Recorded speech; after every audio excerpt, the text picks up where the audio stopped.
بڑے جانور میں کتنے آدمی شریک ہو سکتے ہیں؟ دیکھیے گا فتاویٰ دارالعلوم دیوبند میں لکھا ہے کہ بڑے جانور مثلاً گائے، بھینس اور اونٹ وغیرہ میں کم سے کم 7 افراد شرکت کر سکتے ہیں۔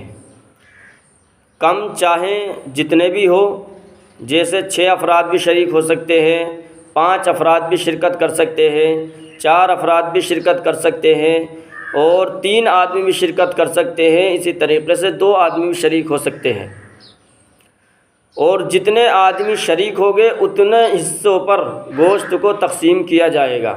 یہ طریقہ صحیح ہے اور درست ہے۔ ہاں، اگر 7 افراد سے زیادہ 8 افراد شریک ہو گئے یا اسی طریقے سے زیادہ ہو گئے تو یہ صورت ناجائز ہے، اور اس صورت میں کسی کی بھی قربانی درست نہیں ہوگی، صحیح نہیں ہوگی۔